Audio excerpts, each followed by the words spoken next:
Hey everyone, welcome to another episode of The Negotiation, and on today's show we talk with Barbara Finamore, author of Will China Save the Planet and founder and Senior Strategic Director Asia at the Natural Resources Defense Council, NRDC. Obviously, this show was all about pollution in China, but that's where the obvious stops. We do take a walk down memory lane of how China got to where they are today, but we also discuss China's massive investments in clean tech, wind power, solar power, and electric vehicles as well. All huge investments that dwarf the rest of the world, innovations that the rest of the world would likely and gladly adopt en masse as soon as possible. I asked Barbara's opinion on local concern levels around pollution in China and whether these concerns change as we go up the demographic scale, and we talk about whether Chinese local citizens conflate or are able to separate conditions like smog from fog. We also discuss how informed and motivated the general populace is around hot topics such as pollution and climate change. Barbara has been squarely positioned at the center of the energy sector in China for 30 years and was a fascinating interviewee on these topics and more, most of which are front and center amongst foreigners when thinking about China. Enjoy. China has invested over $760 billion in renewable energy over the last decade. That's more than twice as much as the next largest investor, the United States. They've invested over $60 billion in electric vehicles. That's 10 times as much as the United States. And what they've done is brought down the cost of solar by some 90% over the last decade and 87% for wind. Home to over 4 billion people, the Asia-Pacific region boasts one of the most powerful consumer markets on the planet. Not only is it home to half the world's under 30 population, but it's also home to more than half the world's internet users. It's a market no globally minded brand should ignore, but entering markets like China is no easy task. Just ask the likes of Microsoft, Google, Uber, and Facebook. Times are changing, and with the right partners, doors are slowly opening as more and more companies find success expanding into the markets of the Middle Kingdom. I myself spent 8 years in China, mostly as a venture capitalist, helping early-stage tech companies enter the Asia-Pacific market successfully. This show is dedicated to uncovering and examining successful China entry and growth strategies by interviewing the people behind those success stories. My name is Todd Embley, and welcome to The Negotiation, brought to you by WPIC Marketing and Technologies. Barbara, welcome to the show. Thanks for coming on today. Thanks for having me. Let's start off by talking a little bit about your background, how you became involved with China, and how you ended up doing so much work in China. Well, Todd, I started my career as an environmental litigator for the Natural Resources Defense Council. And I probably would still be doing that work today, except that I met and married a U.S. diplomat in the mid-'80s. And he's the one who took me to China in 1990. And it was an incredible time for China's awakening to the idea that sustainable development was actually in its own interest. And I happened to have a front row seat working for the UN Development Program when China signed the Framework Convention on Climate Change and did the very first sustainable development blueprint of any country in the world. It's Agenda 21 for the 21st century, and I was a part of that.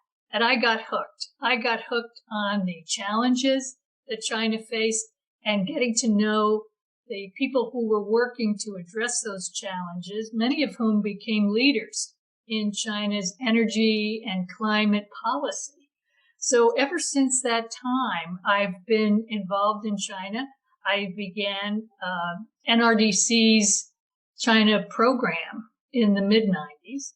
That was the first energy program launched by an international nonprofit NGO. And we now have about 50 people in our Beijing office working every day to help move China onto a more sustainable, low-carbon development path. I don't think it's any secret that China has struggled with pollution issues and climate change. Can we talk a little bit about when those issues may have started and when did the government recognize that it was a problem?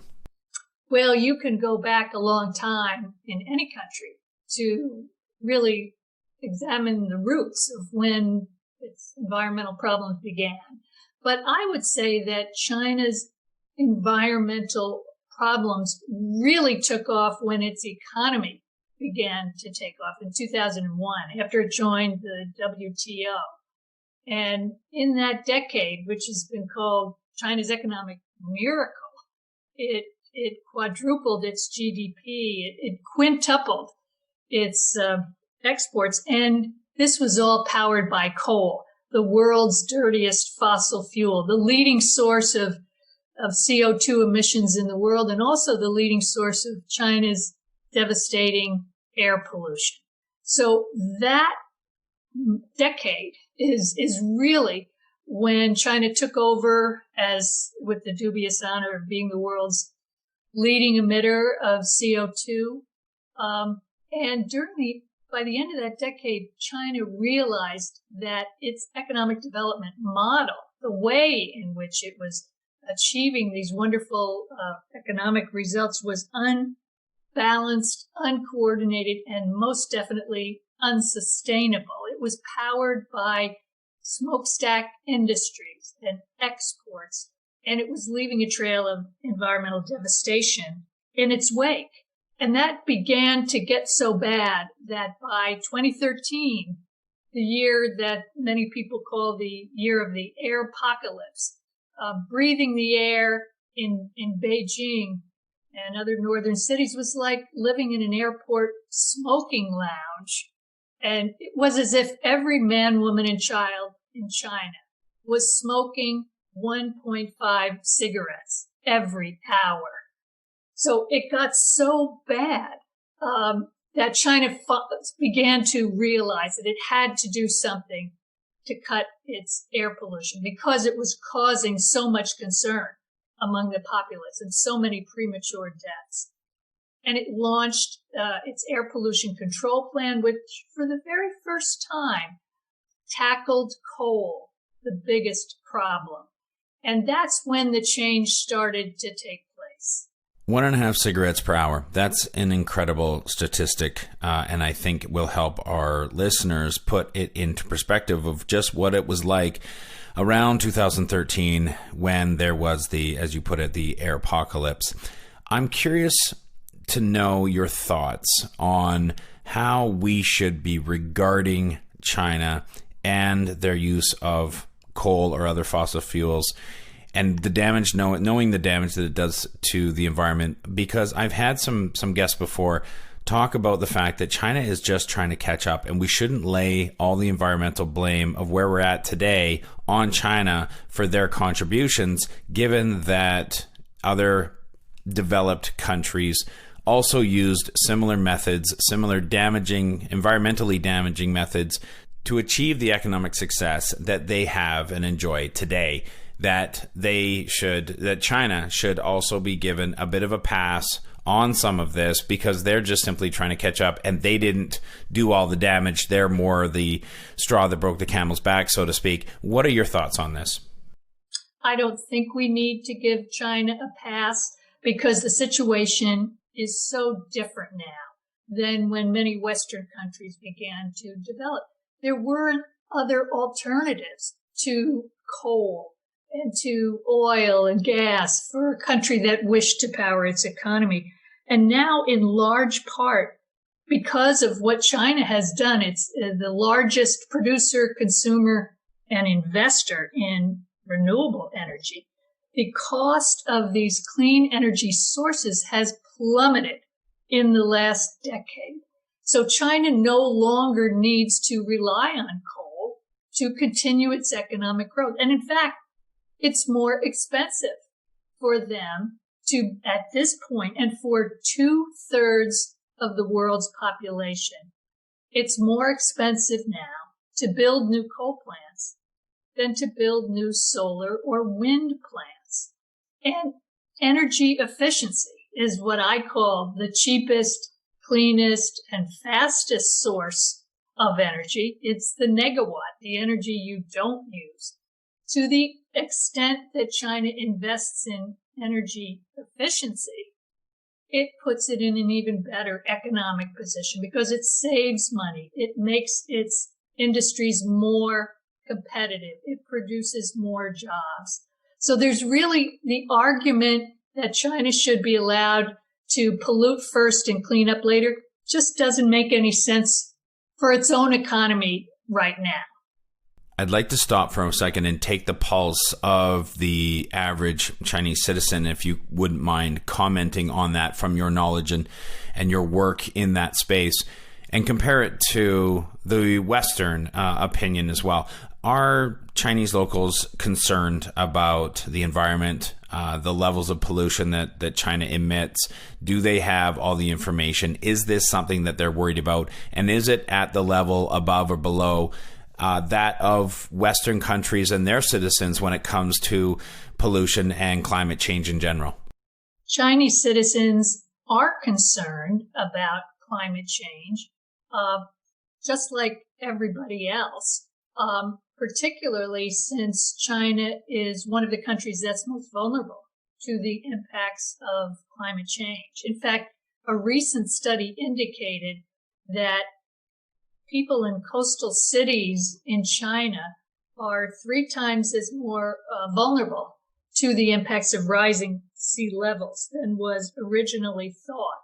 And that broad stretches of Shanghai, for example, may very well be underwater by 2050. Climate change in China also leads to increased food and water insecurity and extreme weather events.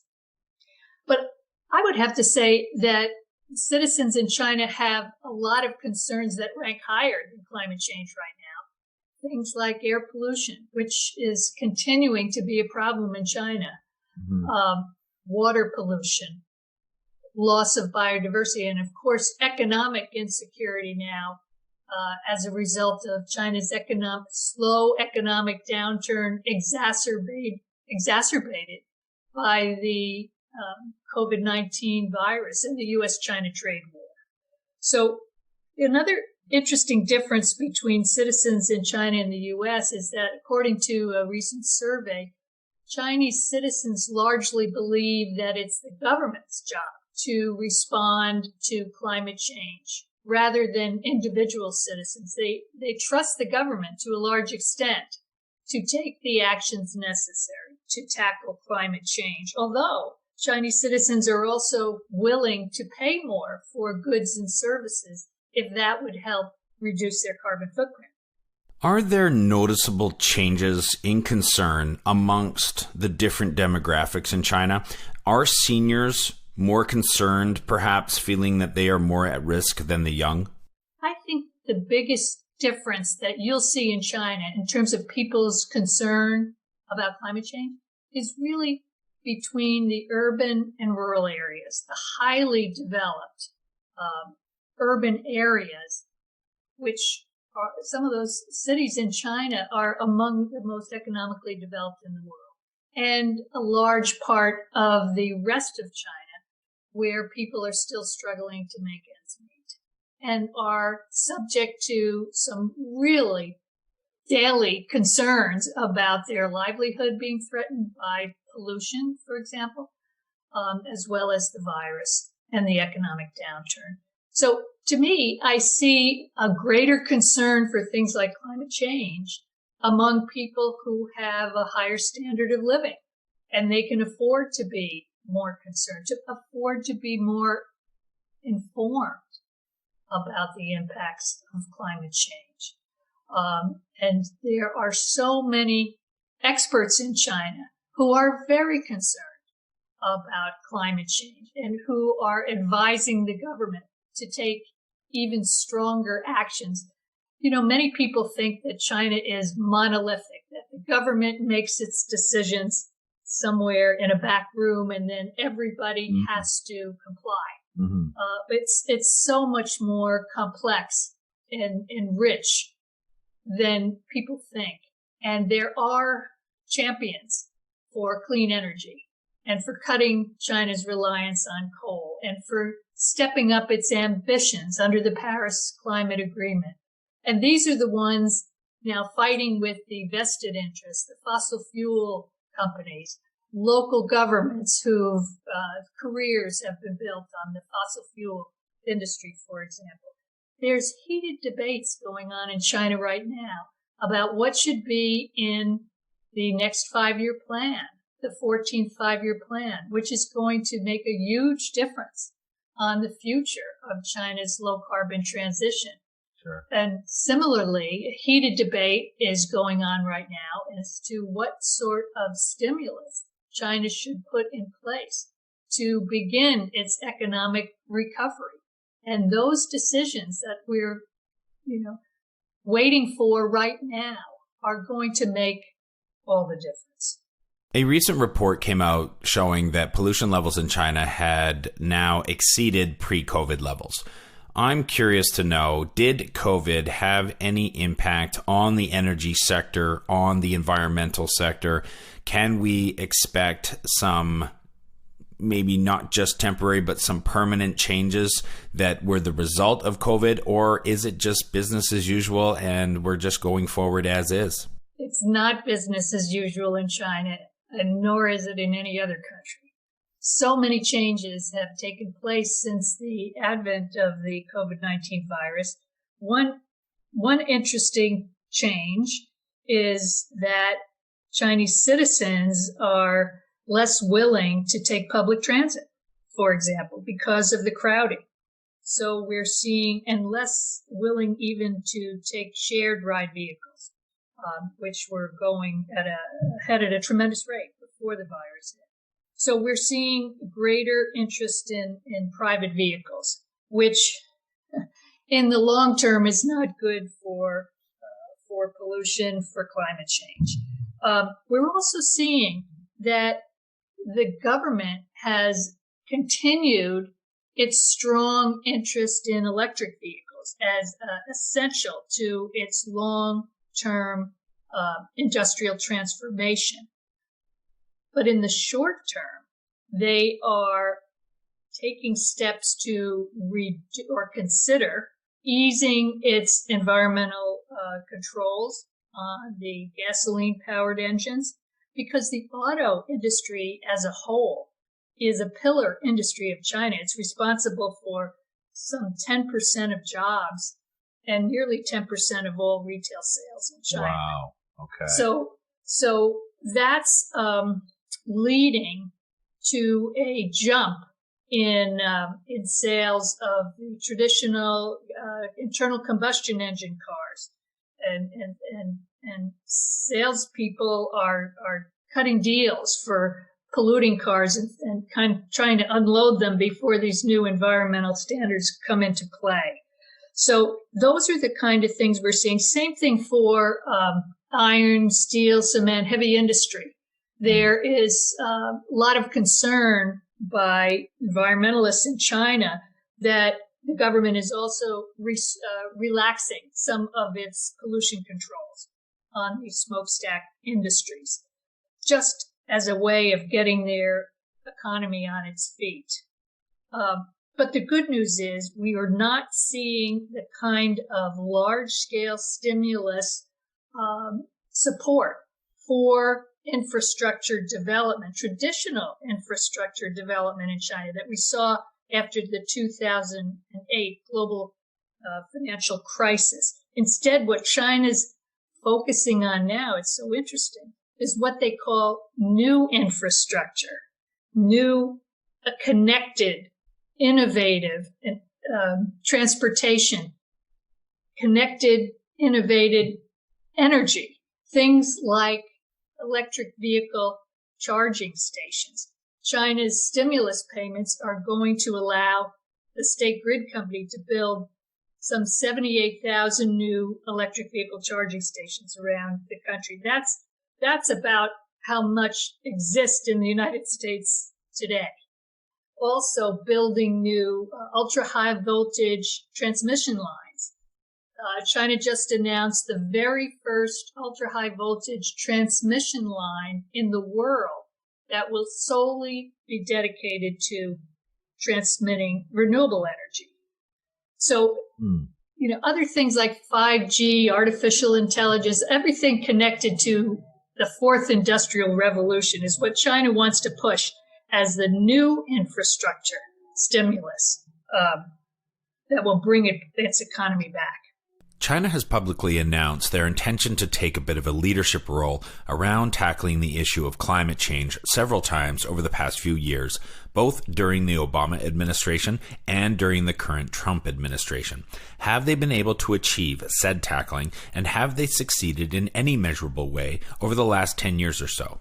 So in the Paris Agreement, China agreed to do several things. One was to peak its CO2 emissions by 2030 and to make efforts to peak it earlier.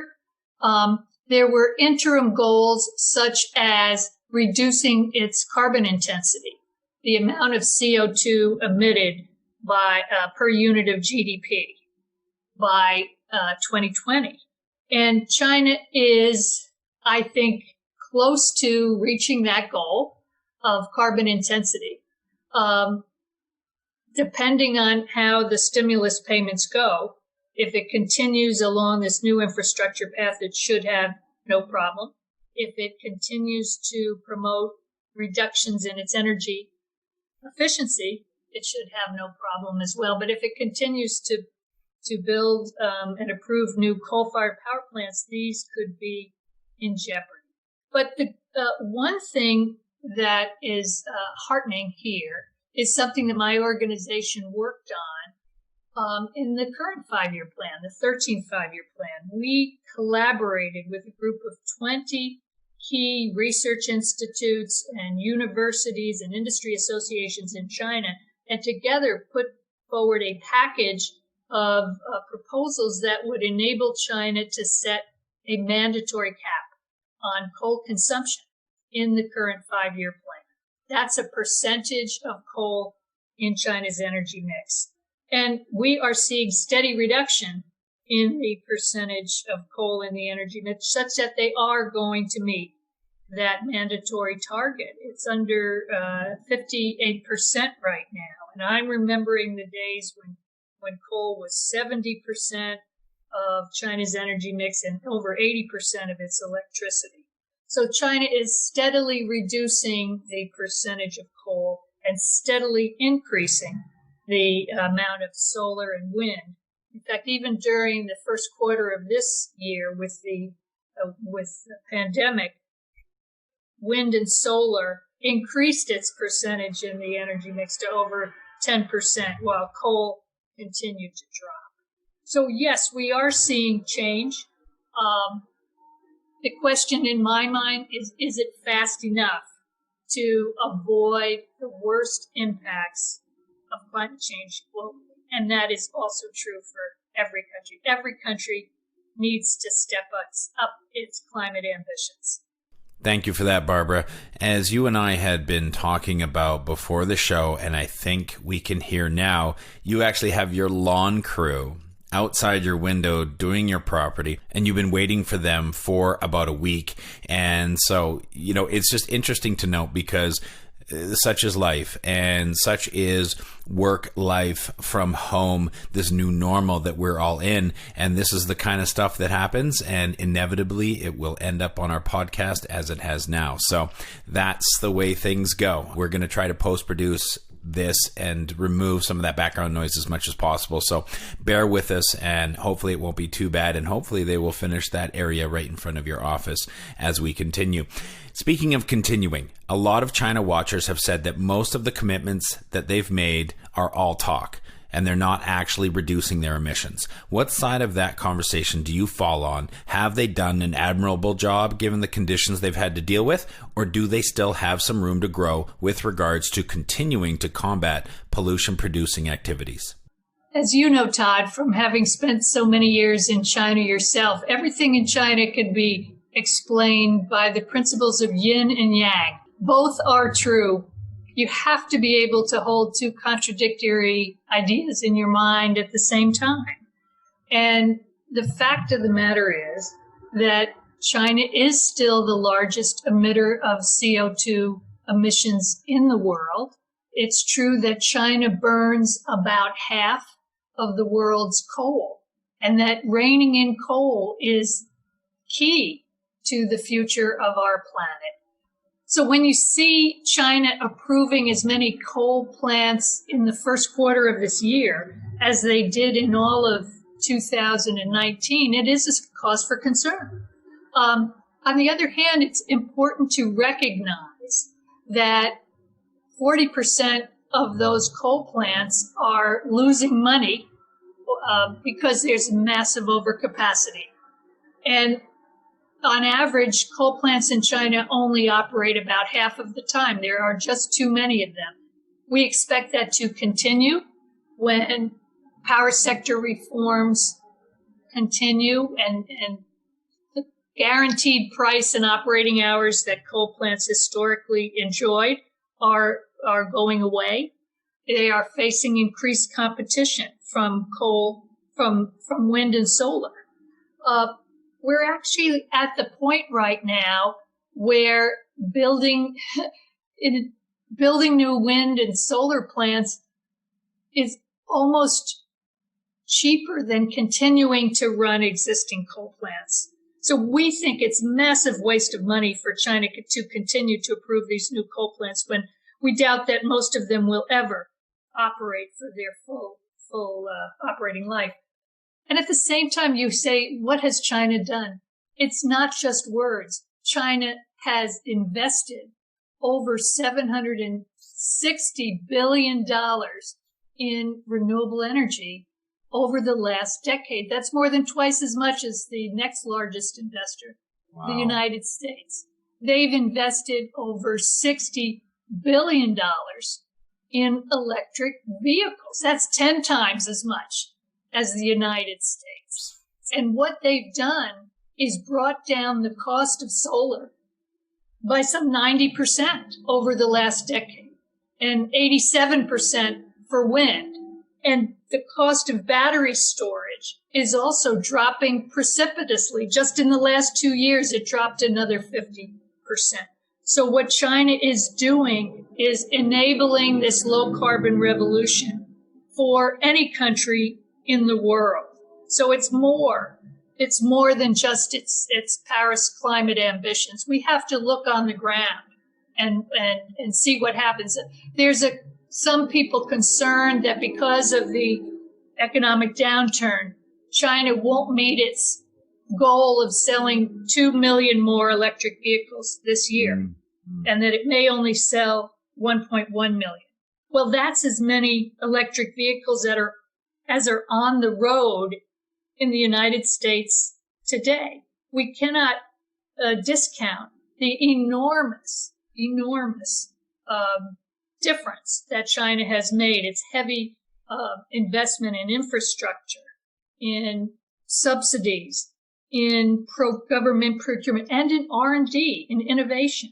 It's gotten so their subsidies were so high that it's also led to massive overcapacity in the wind and solar and electric vehicle sectors. So China's now at the point where it's trying to wean these clean energy sectors off subsidies and enable them to compete on their own merits. So what we've got is a situation, I think, where these clean energy technologies are still a small percentage of the overall energy sector in China, of the overall transportation sector in China, but they are poised to take off. And I have to say I was intrigued by a analogy made by the head of Bloomberg New Energy Finance about too long ago. And he said, waiting for these new energy technologies to take off is like waiting for a sneeze. The first few minutes seem to take forever, and you think it will never happen. And then, boom, you're off and running, and it's going to expand at an exponential rate in the very near future. Obviously, China has had smog and pollution issues over the past half century. Do the average Chinese citizens conflate smog and pollution with climate change? do they look at them equally, and can they discern between the two accurately? Do they even have access to the right information to do so? It wasn't too long ago that I remember walking out on the street with Chinese friends and having them say, "Oh my goodness, what a foggy day," when it was in fact smog.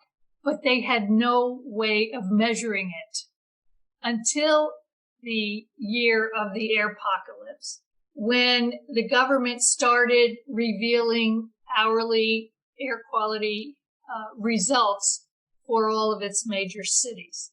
And once people were armed with that knowledge, and they still can get that information on their smartphones with apps that will show the hourly source of different types of pollution in any major city in China. This information is very powerful. People in China all know the meaning of the word PM 2.5, which is the most dangerous type of pollution with the smallest diameter that can get lodged in your lungs and cause serious impact. Most people I talk to here in the United States have no idea what PM 2.5 is. So what we're starting to see is people acting and asking for greater action on pollution. Climate change is difficult to see. It's difficult to measure. It's difficult to connect these extreme weather events that we're seeing more and more often with climate change. That's true everywhere.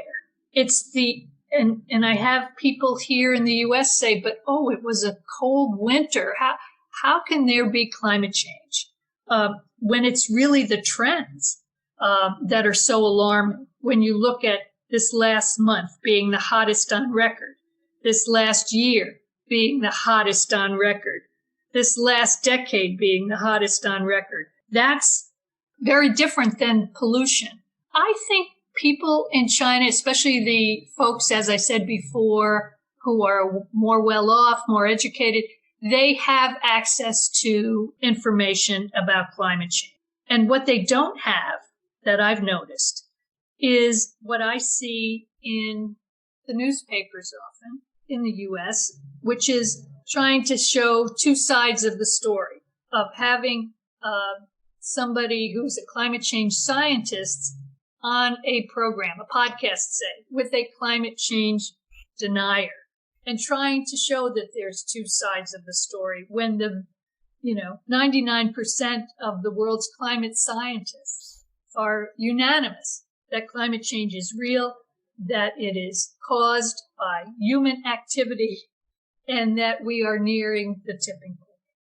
So I think what we have is the state-owned media doesn't feel the need to show both sides, supposedly both sides of the climate story, in order to sell newspapers.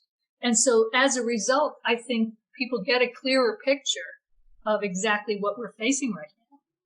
Your book and the title of your book is something that we have to talk about. The title is quite, shall we say, triggering. It's very clickbaity in nature, and I think, perhaps by design, it is going to create a lot of commentary because it is called Will China Save the Planet? Please tell us about the book, and please explain the title choice. Yes. I was asked to write this book by a publisher in London who was producing a series of books on environmental futures. And so they asked me to write about China and climate change. It's a small book. It's very readable. I've got a lot of positive remarks from readers about how I have packed a tremendous amount of information into just 100 pages or so in a way that's readable and talks about my experience over the years and the various climate and clean energy champions that I've met along the way. Because I was pretty much the first environmentalist working on clean energy in China. So I have a different, long-term perspective than most people. Oh, absolutely. But you ask about the title, and that's so interesting because I was given that title by the publisher. Oh. Every book in their series has a provocative question title. And I questioned the title myself because I said, well, people who read that don't, necessarily know that it's about climate change, rather than just, national security or nuclear nonproliferation or environmental degradation. And they said, this is it. This is the title.